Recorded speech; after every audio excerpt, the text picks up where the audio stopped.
Title: The Silence Between Us. The night Chima was born, it rained like the sky was mourning something it hadn't lost yet. Ada lay in a hospital bed, alone but determined. Her husband had walked out when the pregnancy test showed 2 lines instead of 1. She never cried about it, not out loud. She just clenched her jaw, wrapped her pain in silence, and gave birth to the 2 lights of her life, Amora and Chima, twins, born minutes apart but carrying entirely different fates. She looked into Amora's eyes and saw herself, soft, uncertain, fragile. So Ada became fire. She became armor. She told herself that no man would ever touch her daughter without bleeding for it. She would be the wall between Amora and the cruelty of the world. But Chima, he was light. That boy was born with a laugh in his throat. Even as a toddler, he hugged strangers, trusted too quickly, forgave too easily. Ada loved him deeply, but she didn't protect him the same way. He was a boy. Boys are safe, she told herself. Boys don't get preyed on the way girls do. That lie cost her everything. She first met him at church. Uncle Femi was tall, polished, with a silver-tongued way of speaking that made mothers trust him. He taught Bible class. He fixed broken chairs after service. When he offered to mentor Chima, teach him music, help with schoolwork, Ada felt lucky. It never occurred to her to be afraid. The devil, she thought, came for daughters, not sons. Chima was 10 when the lessons began. 11 when they turned into something else. He didn't have the words for what happened. All he knew was that Uncle Femi's hands weren't like his mother's. They didn't comfort. They invaded. They took. And he said nothing. Because Femi told him he'd go to hell if he spoke.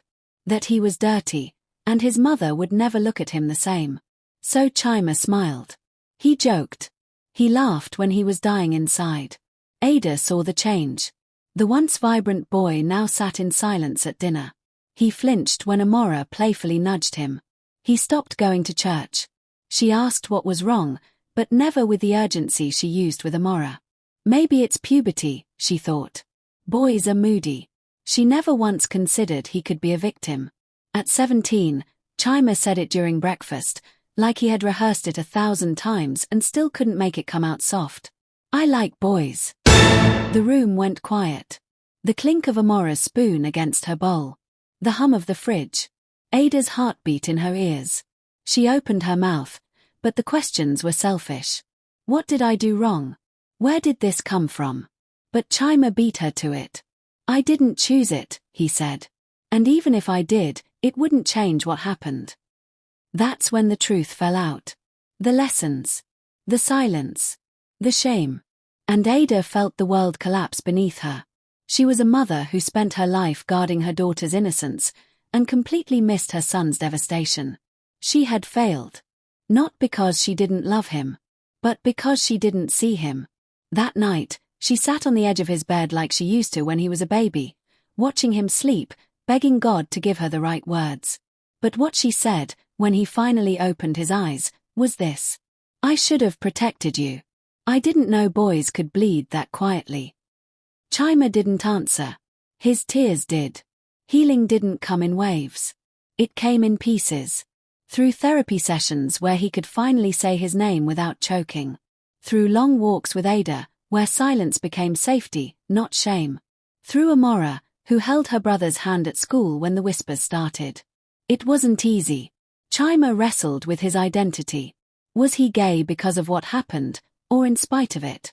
Was he broken, or was he just finally becoming whole? Ada no longer asked why. She only asked what he needed. And when Chima told her, just don't let go, she answered, I never will. Not again. Years later, Chima stood in front of a room full of strangers, telling his story for the first time. His voice cracked, but he didn't stop. Ada sat in the front row, hands clasped so tightly they turned white. He looked at her when he said, sometimes, the people who hurt us wear the faces of those we trust. But healing comes when someone finally looks you in the eye and says, I believe you. I see you. You still matter. His voice broke. Ada stood. And without shame, without apology, she walked up to him, wrapped her arms around him, and whispered loud enough for everyone to hear. I see you now, my son. And I will never stop.